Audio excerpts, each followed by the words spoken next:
Plano sa atin ng tadhana, ba't ba parang may pag-asa? Klarong wala, kaso baka. This might come as a surprise, but in the history of the modern world, there has never been a communist country. While a number of countries have described themselves as communist, for example, China and North Korea, by definition, there has never been a true communist country. So, what exactly is communism, and how does it relate to socialism? Well, it may be easier to explain what the two have in common. Both ideologies originate from a desire to limit worker exploitation and lower or eliminate the influence of economic classes in society. There are dozens of variations on both communism and socialism based on the different ways these ideologies are implemented in different countries. There's Stalinism, Leninism, Trotskyism, Maoism, and others which are essentially all versions of Marxism, coupled with various styles of revolution. Karl Marx was an economist and philosopher who co-wrote the Communist Manifesto, among other foundational books on communism. In short, his theory centered around the idea that as Europe transitioned from centralized monarchies to quasi-democratic capitalist economies, workers were being exploited by those who owned the means of production. So if you work in a factory or on a farm, as many at the time did, whoever owns the factory or farm is getting more out of the worker than they're putting in. This creates an inherent inequality, giving the owners, who Marx called the bourgeoisie, power over the workers, called the proletariat. In Marxism, to fix this inequality, society must shift towards a model where the proletariat hold this power instead, by collectively controlling the means of production. That's where socialism and communism come into play. According to Marx, socialism is a precursor to communism and the next logical step after capitalism.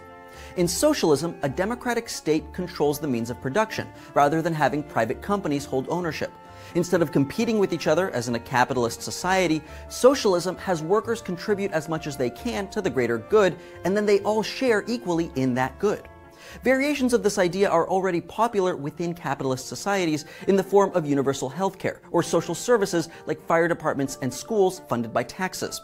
While the use of these services is unequal, everyone is equally responsible for contributing to them based on their ability or level of income. So that's socialism.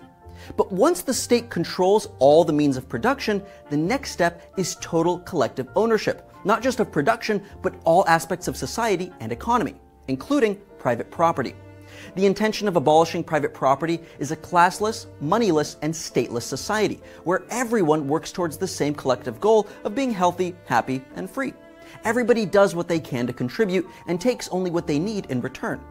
As I said before, there are no true communist countries, and there never have been.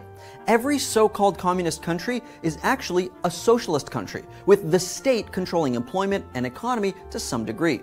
Even the widely referred to Communist Russia was actually called the Union of Soviet Socialist Republics. In short, socialism and communism are not altogether different. Rather, most schools of economics consider socialism to be a precursor to communism once the state has enough control over society and economy. But this total control is a major reason that socialist countries struggle to reach this ideal. Corruption is rampant in countries like the former USSR, Venezuela, Vietnam, and North Korea, largely due to people in power abusing that power instead of using it to help the society they control, and refusing to give up that power to the people. Nonetheless, socialist ideals have seen incredible success when paired with capitalism in countries like Sweden and Canada. The human hurdle of overcoming power and greed in government is the biggest reason we've never seen a true communist country.